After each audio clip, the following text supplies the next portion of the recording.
Welcome. You are now linked to your telecom retirement. Hey, how are we doing today? I want to touch a political hand grenade for economic purposes. I want to talk about immigration. This is an election year, a presidential election year, and immigration's always on people's minds. It's a very polarizing issue, and I guess my goal is to offend everybody on this podcast today politically. And I'm not trying to do a political podcast at all. But my goal is that when I have if I'm at a cocktail party or something like that, of course, how many people go to cocktail parties? I'm in a group of people and there's a discussion. People are very polarized these days in their political opinions. And what I try to do is I try to make both sides see the folly of the other side. And if I can point that out simultaneously, a light bulb goes off on both sides saying, wait a second, he had a logical point about that guy. Maybe my position is bad too. And I want to kind of get there because the immigration debate economically is massively holding this country back. Is if we could solve this issue or come to some sort of middle ground, and I'll talk about where I think the middle ground needs to be. And do I think Congress will get there? No. Unfortunately, no, not until forced. But if we did, I want to talk about how big of an impact that could be. I want to start with a funny story. As a friend of mine, his family is from Canada, and he lived for a time in, I think, Nova Scotia. They're from Nova Scotia. He lived here in southeastern Massachusetts. And his grandfather, when his father took the family and moved back to Nova Scotia for a while, his grandfather was irate, like irate. How dare you go back to Canada?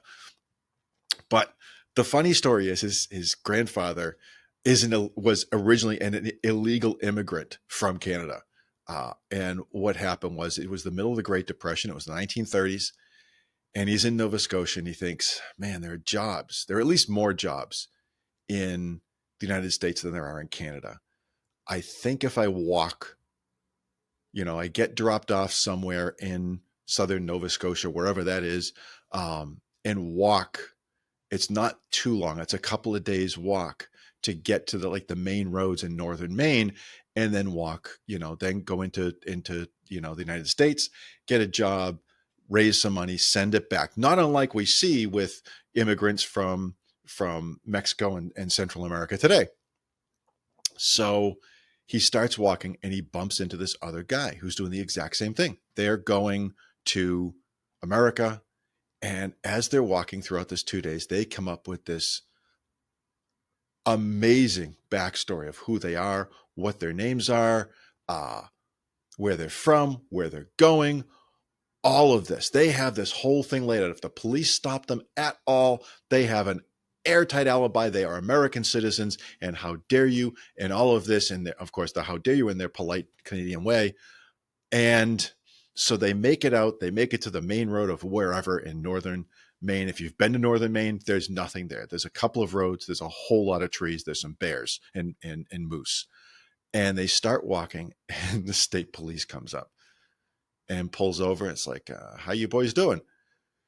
Oh, good. We're just, and they get to going into the end of their story. And he just holds up his hand. He goes, I just have one question for you, and I'll let you go. Like, oh, sure. He says, what's the last three letters of the alphabet? And they go, XYZ. He says, get in the car. Because they don't say Z, they say Z in Canada. And that's how they got. So he subsequently snuck back over and lived here the remainder of his life, became a naturalized citizen. So there are some wacky stories out there, but this type of stuff has been going on for centuries, at least over 100 years, probably 150 years. And it's interesting that Americans, by and large, were xenophobic against everybody. And we don't like to admit that, but if you're out somewhere and you hear in America and you hear two people talking a foreign language, you get a little uncomfortable. Wait, this is, and you get the ultra right wingers, this is America, speak English, dang it, types. But we all get a little bit uncomfortable. That xenophobia is built in, as that goes back to, at least the Civil War era, that no, we're America and we're different. We definitely have that view, and that view needs to die, because it has clouded 100 years worth of bad immigration policy that caused uh, untold issues. Even when they fixed it, the last major fix really was 1965, I believe. Um, it's just been an absolute disaster. And in the last 2 decades, 15 years, uh, the two political parties have used it as a weapon, and they use it as a weapon to keep people separate and to um, whip up their base. People don't really know. They don't think about um, They don't think about the issue unless it's on TV or a politician they like starts talking about it. And then all of a sudden it's a serious issue. And this is a massive issue. And we got to take care of this issue. And this is the issue. And they do a great job of dividing us. We can't get together. We come up with these absolutes, and the way they portray immigrants is frustrating to me. Um, Conservatives, if you really listen to it and you close your eyes and say, what are they talking about? They're talking about wild animals. These people are wild animals. They're criminals. They're all criminals. Every last one of them. They step in the United States illegally. They're a criminal. Okay, yeah. In the last 30 days, have you exceeded the speed limit anywhere by at least 20 miles per hour? Because that's considered criminal speeding. It's a misdemeanor in most states, 20 miles an hour over. Have you done that? Well, now you're a criminal too. It winds up being, it doesn't help if your first reaction is they're all criminals and they're all bad. If you solve that problem, you're going to have massive other problems in this country. And the first problem is a massive shortage of labor, not just farmlands in the Southwest, which is a huge deal. And that's a huge deal going back to the 40s. That's not something that's in the last 15 or 20 or 25 or 30 years. Having undocumented Mexicans and other South Americans today come in and work the fields in California and Arizona is something that was going on in the 40s. There was a whole program in the mid 50s. Unbelievable that they called it this at the time. It was called Operation Wetback. I do not lie to you. And it was to round up and get rid of all these quote unquote illegal immigrants. And they were illegal. They came across to work to go back, just like most, undocumented illegal workers do today in the US. And it was a massive failure because we had massive farm shortages in the Southwest, which is where a lot of our food is produced. You have that. I have a friend who 15 years ago or so ago moved to Savannah, Georgia, and he sold his house up here. He did a good job of, he bought it the right, unplanned. He bought it the right time. He sold it the right time. He got a job offer down in Savannah. He moved down there, and he wound up rolling the equity he had in the house up here into practically a new house that was probably 50% larger than his house up here. Beautiful place. And I went to visit him about a year after they moved in, and he was telling me that it was a company that was building these houses, building this entire development, and they were hiring illegal workers. Again, they were on certain street corners. There was a just on the outskirts of Savannah. I don't remember. It's been 15 years since I've been down there. There was this little like tent city that they all lived in, and everybody was okay because houses were fairly cheap. It wasn't just that the lumber was cheap. Lumber is cheaper in Georgia than it is in Massachusetts because it's closer to where it's being produced in the first place. But the labor price was fractional because these people were just being paid, $6, $7, $8 an hour, and we're happy to get it because they were living 3 or 4 to a tent or whatever, and then shipping the money back to Mexico and heading back at the end of the season and all of that. you get rid of that. People got used to the what's the word I want? Just the cheapness of goods and services, and closing that is going to create a problem. Now, the liberals have a different issue. They want to take care of them all. It's almost like one of those Sarah McLachlan stray dog commercials is how they talk about the issue is, oh my gosh, we have got to help these people. They all have to come in here. And you can't have all is, I want to say the number of people polled, they take a poll and they kind of extrapolate it out. Who would like to move to America in the world. So we got what, 7 billion people, just of the what they could poll from, say, Africa, South America, Europe, places like that. It was something on the order of 500 million people wanted to move here. You can't have 500 million people move here, so you can't have everybody. But they're always talking about, we've got to help these people. We've got to provide this. We've got to provide that. And what they're really trying to build is a bigger government. And that doesn't work either. Is most of these people, we'll talk about in a little bit, have most immigrants are going to actually have a massive positive impact economically on this country. So they're trying to create this massive bigger government, and both sides do that. I don't want to say that liberals or Democrats do a better job at creating bigger government than the conservatives. They don't.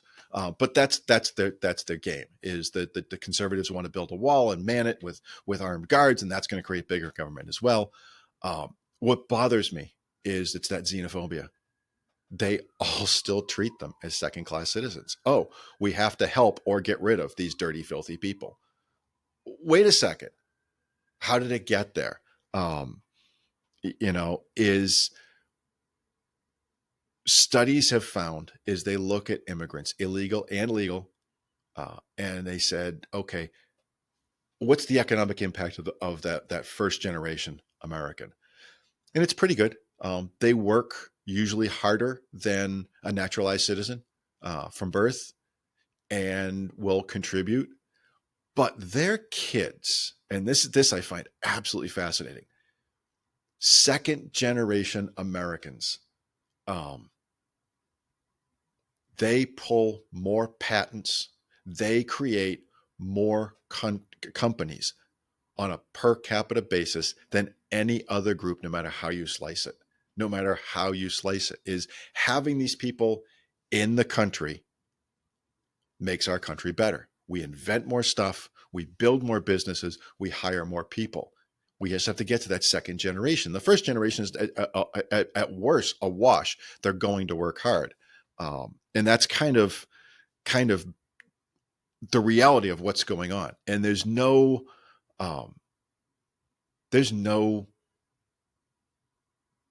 gain for either party in settling. We're going to have to do this ourselves. We're going to have to go outside the parties to get it. And that's why I'm talking about this to some extent. If you get people during an election year thinking about this differently, that whatever your political party of choice is, what they're telling you isn't the truth. It doesn't benefit them from fixing this problem. You would think it does, but it doesn't.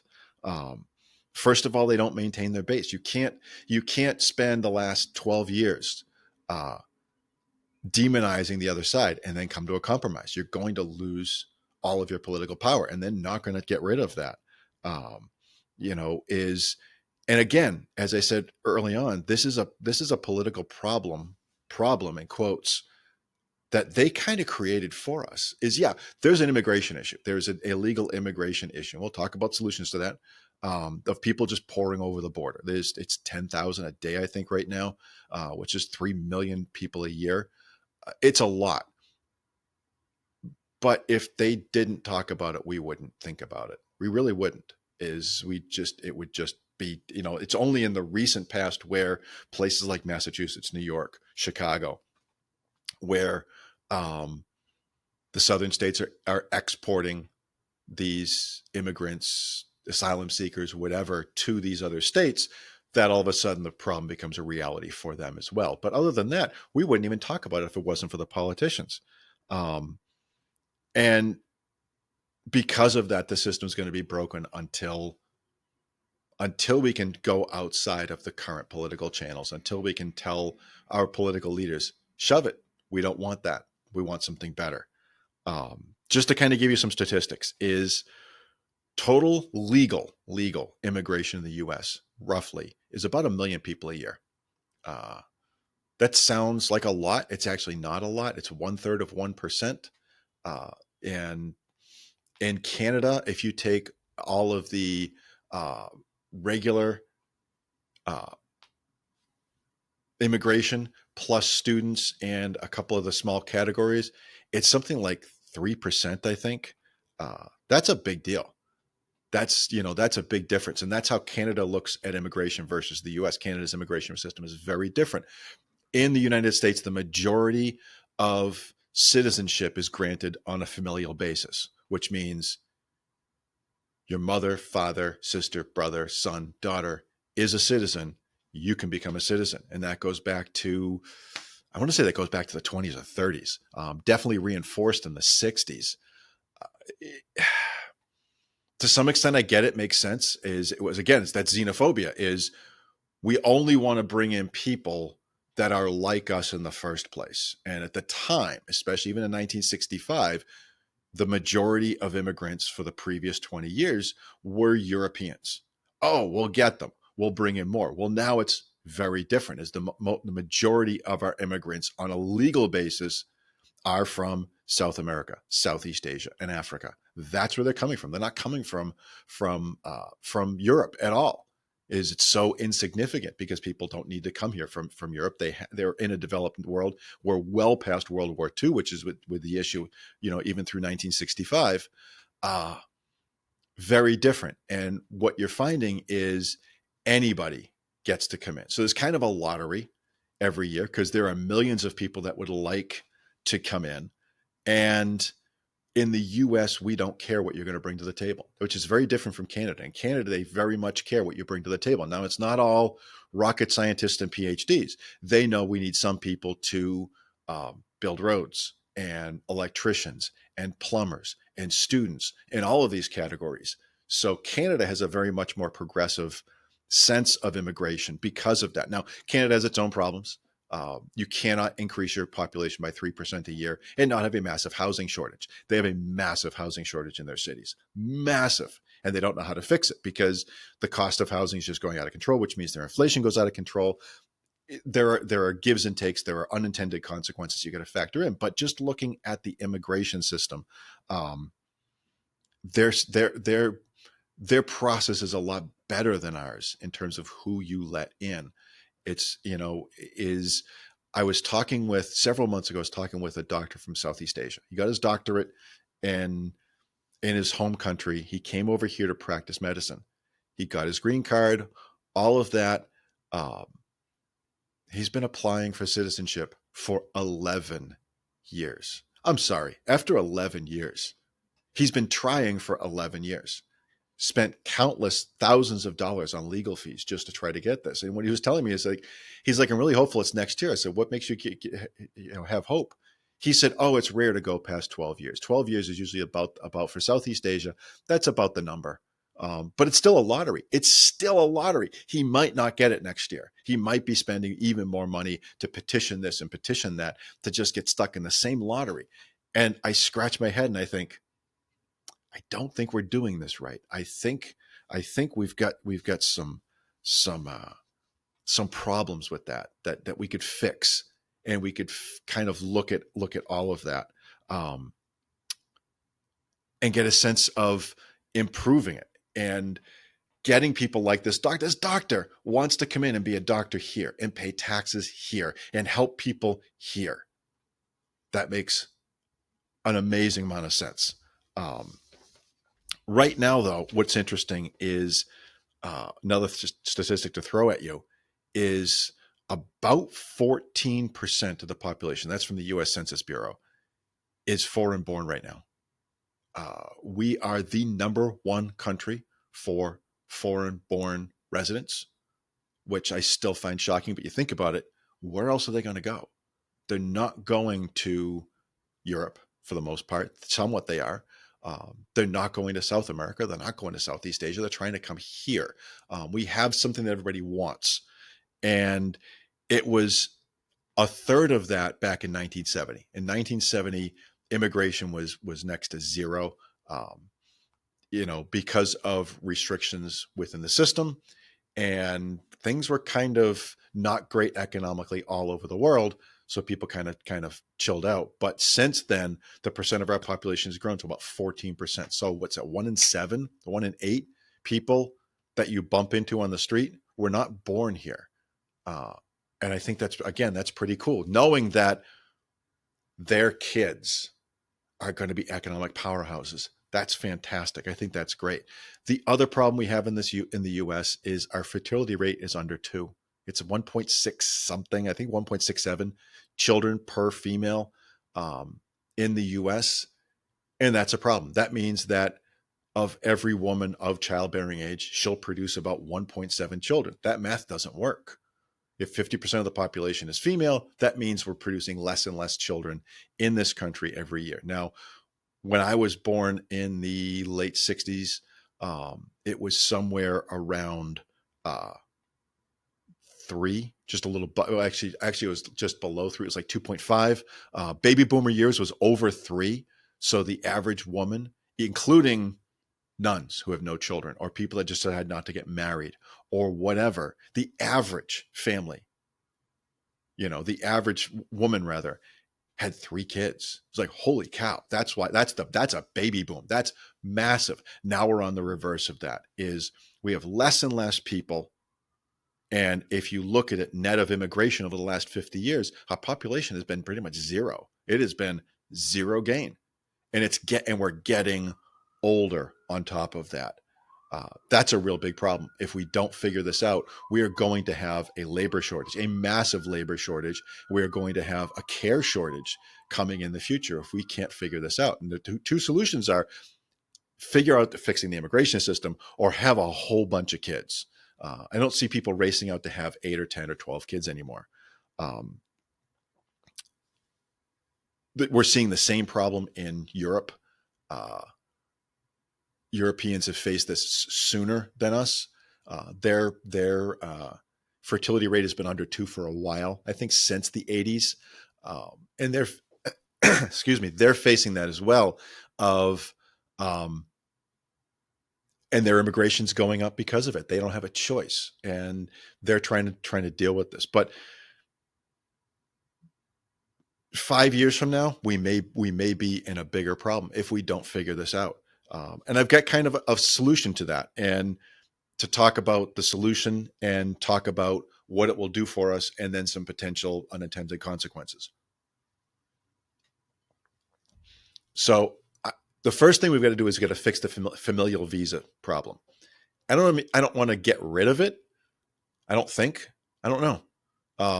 But there's 1 million people that we let in, and most of them are going to familial visas, which means people that just want to be here that can benefit our economy aren't getting in. And that's a problem. We've got to figure out a system that kind of gives points based on what we need in this country. And that's going to change over time. Is right now, it's nice to get a whole bunch of PhD candidates, but right now, honestly, we could use plumbers and electricians and welders and things like that. That's really helpful because we're seeing a massive shrinkage of those industries, and we need to get that fixed. We need to increase the number of legal immigrants per year. It's just that simple. 1 million isn't enough. It's not going to be enough in the future. We're going, if we don't start increasing it now, 10 years down the road, 20 years down the road, now we're going to have to increase it massively. And that's just, if we can fix this today, we can gradually go into this. And lastly, we've got to create this work permit system. And my very conservative friends, I lean conservative economically because, if you don't lean conservative economically and you understand economics, you're just lying to people. It's just, there are just economic facts out there, and they lean conservative. It's nice to feel good about certain things, but it doesn't always work. There's always, again, it's the unintended consequences. I digress. My ultra conservative friends or colleagues or acquaintances, throw them all out. You can't, it's not feasible. It's not feasible. I get a better idea. How about we create a work permit system? The vast majority, so that's 10,000 people per day pour into the US, but we're not seeing US population grow by the levels that illegal immigration would prove. And the reason is these people don't stay here. Just like my friend's grandfather that was coming down to send money back to his family in Canada and wound up staying there the rest of his life. These people are coming to the US to build my other friend's house in Georgia or to work the fields in California or whatever and send that money home and go back. How about we create a work permit system? We figure out some rules. We get these people IDs. We know who they are. Oh, that'd be an idea. We can track things. We can make sure that the farmers are now partners in helping keep an eye on the immigration, where right now they're an adversarial relationship. Is no employer that may be hiring questionable people wants to help the INS at all. Wow, create a work permit system. It doesn't cost them anything, and it makes it easier for them to monitor things. All of a sudden, they're the one dropping the dime and saying, hey, we've got this guy that keeps applying for a job. He doesn't have a work permit. We don't know what's going on. And then we have to have that solution. It would allow us to track all of that so much better, because the vast majority of immigrants, just like the vast majority of Americans, vast majority of Europeans, vast majority of anything, are upstanding citizens. Oh, I want to tell you this one story. This is a great story. I forgot to tell you this earlier. I know I'm running tight here. I'm almost done. Talking with this gentleman about this immigrant group. I'll say it that way. This immigrant group. And not like once, like over a period of time. And, they're greasy. They're crime-ridden. They're dirty people. You can't trust them. Oh my gosh, they should just get all deported. They should round them up. They should keep them in a separate area. I don't want to deal with them. His daughter ended up in high school dating somebody from this ethnic pool, and he lost his mind over it. I find that incredibly funny, because the guy I'm talking about is my grandfather. The daughter in question is my mother. She subsequently did not continue dating this gentleman. She dated my dad and got married, and here I am. My grandfather was 100% Irishman from South Boston, and he was talking about the Italians, not the Mexicans, not the Salvadorans, not the Chinese. He was talking about Italians. That's how pervasive this is those feelings that you may have, we all have when we hear that foreign language thing. It's been going on forever, and it has nothing to do with those people. It has to do with us. So let's talk about what, if we made these changes to the system, what that can do. The first thing is the net economic boost over the next 50 to 100 years is super massive. Super, super, super massive. We cannot comprehend, because we cannot comprehend what things these people will invent, what businesses they will create. We can't comprehend it. It's kind of like trying to understand the iPhone in 1995. It doesn't compute to us. That's the level of entrepreneurship that's going to step in over the next 50 to 100 years. And it's going to continue to carry through. If we continue to carry through and bring in more of these, more immigrants into this country using a good vetting system, it creates a more secure border. Well, all of a sudden, nobody's crossing the border illegally. They're crossing it legally with their little ID card to go work at Rancho Santa Maria there on the border to pick strawberries. That's what they're there for. They're working for Driscoll. Everybody gets the Driscoll strawberries. They all come from Southern California.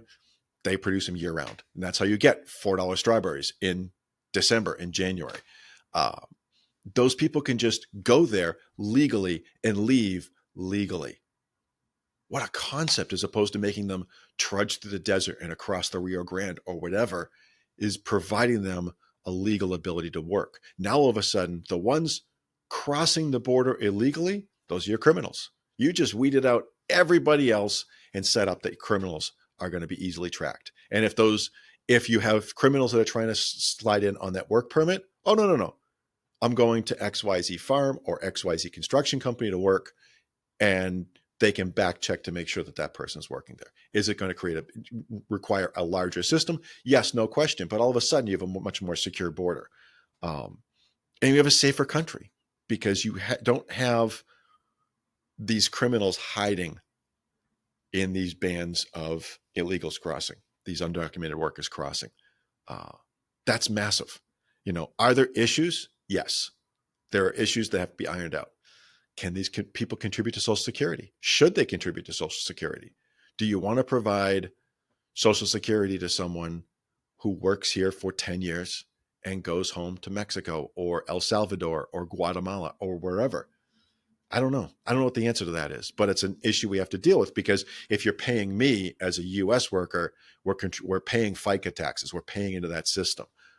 So that probably, are they exempted from that because they're not U.S. citizens? There's a whole lot of things that we have to deal with there. What type of health insurance are they being provided? I don't know. And again, how do is there's an infrastructure that has to be set up to keep track of all of these people, but we've got to set up that infrastructure whether we solve this problem or not. So I know it's a lot to think about, but economically, my gosh, we are leaving a whole lot of money on the table because we want to resist this for whatever reason. We're in no rush to fix it because we see everything as a problem. And if we saw this as a potential benefit, I think we'd be much more willing as Americans to say, we want those people because we want more money in our pockets. We want to be more economically successful as a country. We want ourselves and our kids and our grandkids to have great jobs. And these people are the ones that can create the next great jobs. So that's what I've got today. I hope you were enlightened at least a little bit. I apologize for just kind of going a little bit random there at times. If you have questions, reach out, jump down in the show notes. Get in touch with us that way through our website, through Facebook, through Instagram, through YouTube. If you do have questions, we're always here to help. And thanks a lot for today. Stay safe out there. Thank you for listening to Your Telecom Retirement with your host, Dennis O'Keefe. Please click the follow button to be notified when new episodes become available.